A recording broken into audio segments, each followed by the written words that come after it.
20 minutes ng inyong hapon. Ako po si Boy, and welcome to Bianca Umalian Sanya.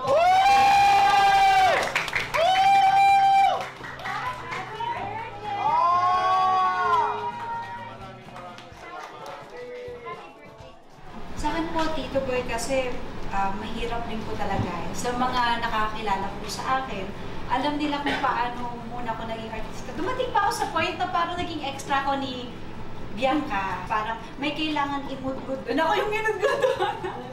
Talaga? Nakadol. That time. Ngayon ko lang narinig ang kwento. Yes.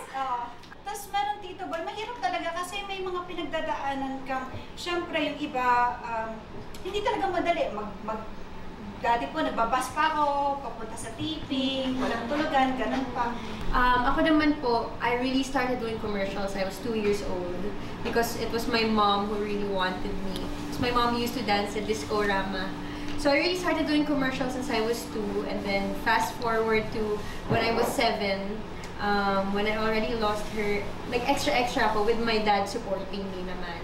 So the same experience, yung mga extra auditions dati, hindi pa nga ganito yung itsura talaga ng GMA nun eh. Yung mga nakapila ng mahaba sa labas na mga bata na may dalang resume, na may nakaklip na picture. Tapos maghintay ka lang doon hanggang sa may bigay sa'yo o matawag yung pangalan mo. And then I experienced also, kasi ako po from the South ako, from Parañaque. So ganun din, commute, ang jeep, ang bus, MRT. And it was my lola who stood naman by my side. Opo niya, 2 beses po namin ginawa yun, Tito Boy, yung eksena na yun. Tapos Tito Boy, yung una kasi nun, yung original, nakadamit kami, Tito Boy. O nung una? Nung una. Okay. Tapos parang sinabi nila, since nga po sa Netflix ito lalabas naman, kumuha sila ng talagang yung topless. Topless kami, pero may cover naman po kami. Because nag-go si Alden, go din naman po ako that time. So, nung time na hindi... Natulala daw ako. Pero, hiyang-hiya talaga ako nun kay Alden. Kasi medyo nakakakaba talaga yung, ang lamig talaga, nilalamig yung kamay ko, Tito Boy. Ganun siya ka-intense. Pero, in fairness to Alden, iningatan niya rin ang mga. Kumusta humalik si Alden?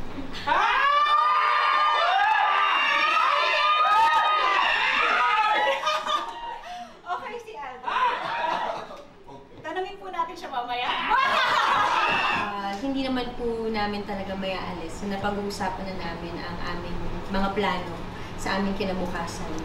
Magpapakasal kami, magkakaroon kami ng mga anak, settle kami, tatanda kami magkasama. Of course, our conversations are there. Pero sa ngayon, kung nasaan po kaming dalawa, si Ruru Madrid at si Bianca Umali, minamaximize po namin ang aming individual careers. At oo, madali lang po sabihin na handa na kami magpakasal. Because in our hearts, we really are ready. At alam ko rin po na yan ang sagot mo.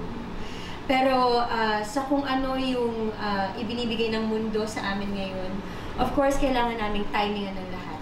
Not just for the benefit of the both of us, but for the benefit also of the people around us. Kasi marami pong maapektuhan. So we are being very mindful about everything. Kasi pinaghirapan po namin ni Ruru lahat ng meron kaming dalawa ngayon. Kumbaga, ginapang po namin ito dito eh.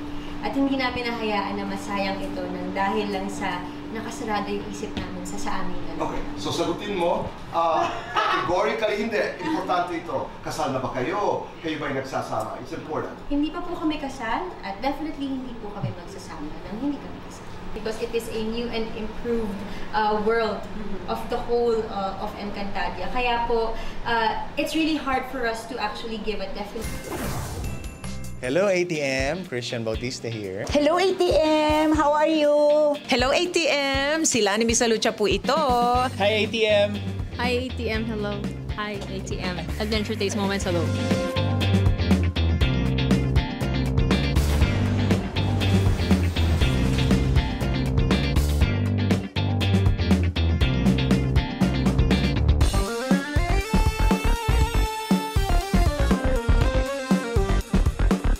Dami kong... Siguro ano, a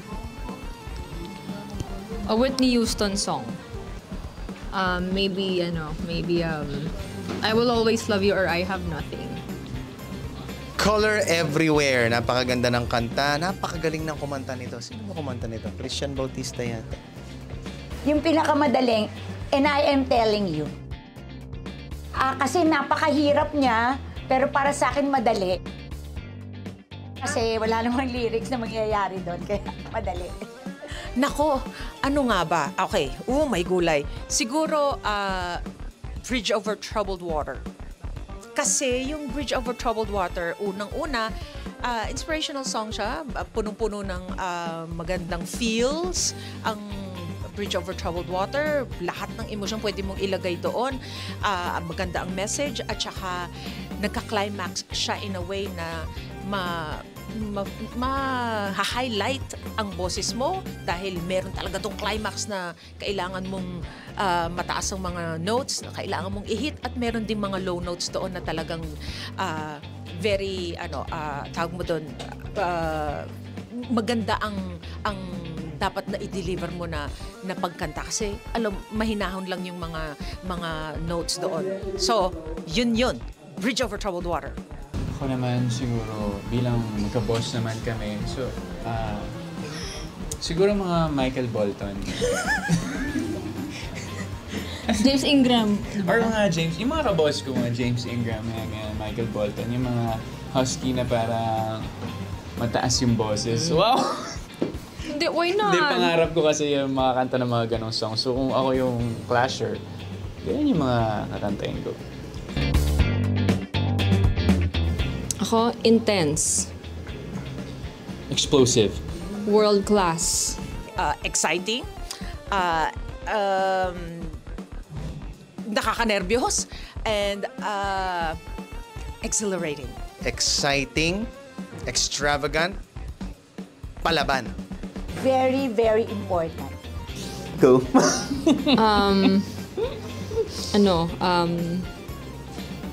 The best. Ay!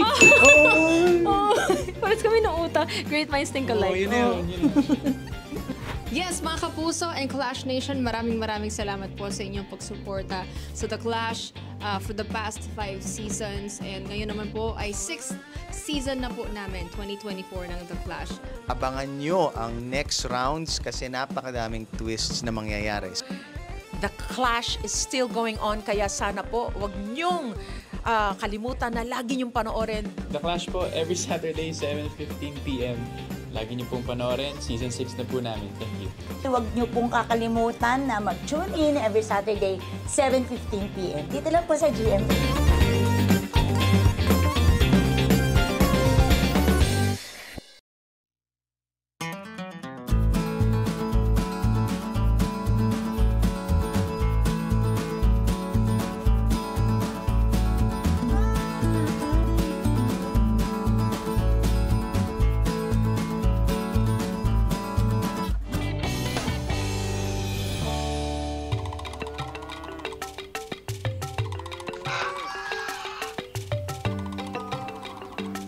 Dun sa recent na pagpunta namin sa Iloilo, well, actually kahit saan naman ako pumunta, part talaga ng itinerary ko is makatikim ng mga local delicacies na pwede ko mapag-aralan, pwede kong makilatis kung paano yung mga techniques na ginagamit nila tsaka yung mga flavor profiles. And isa nga doon sa natikman ko was yung manok na may ubod tapos may munggo. Gusto ko lang i-recreate yung natikman kong dish na yon. So basically, we have here yung ating chicken. So kakat lang natin to into portions. Meron tayong mainit na pan dito. Lagyan lang natin ng mantika.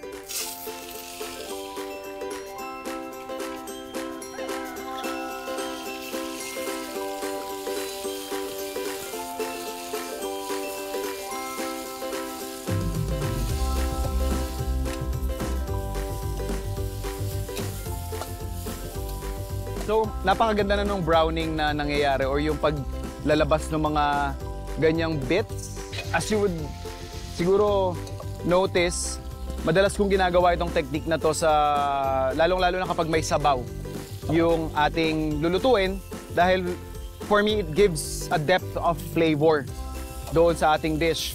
And after ko makakuha ng browning, doon ako naglalagay nung ating mga panggisa. So let's start off with our onions. Yung ating garlic.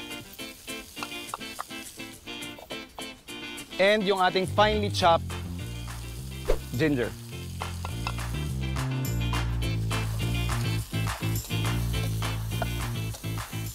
Ito yung kakaiba doon sa dish na natikman ko din is yung flavor profile ng lemongrass na binibigay niya doon sa ating combinations.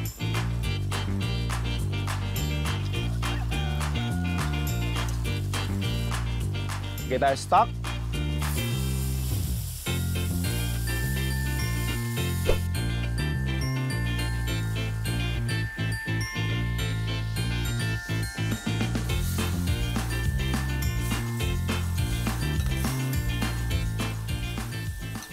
Season lang din natin to ng patis, palabutin lang natin yung munggo, and then pwede na nating ilagay yung ating ubod.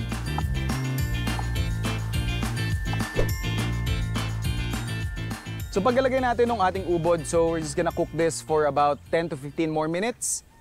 Pwede tayo mag-serve. Sir, lapit po kayo. Manyaman. Oy, manyaman.